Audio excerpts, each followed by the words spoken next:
पीछे से खर्राट की एक गूंजती आवाज आई। देखा, एक बड़ा सा भेड़िया।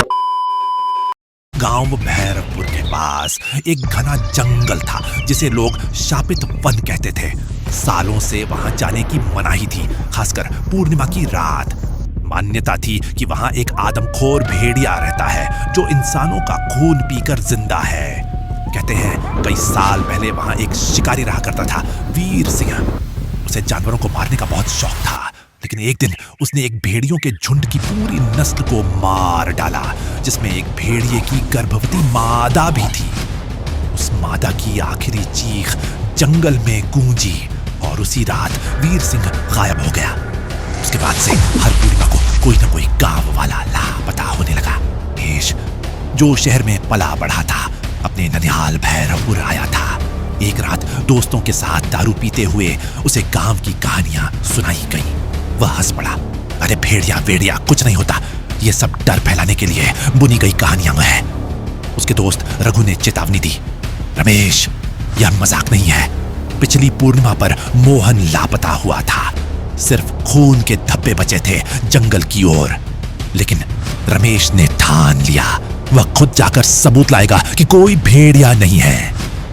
जंगल की रात, पूर्णिमा की रात, रमेश अकेले टॉर्च लेकर जंगल में घुस गया। सबने मना किया, लेकिन वह नहीं माना। शुरू में सब सामान्य था, झींगुरों की आवाज, सूखी पत्तियों की खड़खड़ाहट।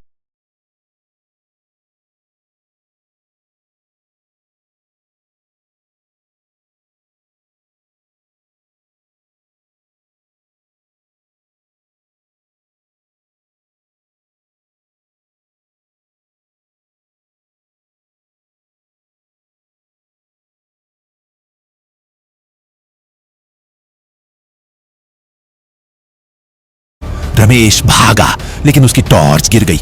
हर ओर अंधेरा और फिर एक भयानक चीख। सुबह का सन्नाटा। अगली सुबह कुछ लोग उसे ढूंढने जंगल में गए। वहां सिर्फ उसकी चप्पल, खून के धब्बे और एक टूटी हुई घड़ी मिली जो 1207 पर रुकी थी। लेकिन सबसे डरावनी बात थी, वही भेड़िए के पंजों के साथ साथ इंसानी पैरों के निशान भी दिख रहे थे, जैसे कोई नया शिकारी अब भेड़िए के साथ हो।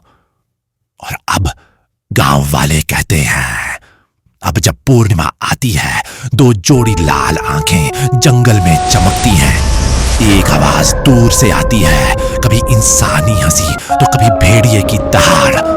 रमेश अब लापता नहीं है, वह भेड़िए का हिस्सा बन चुका है।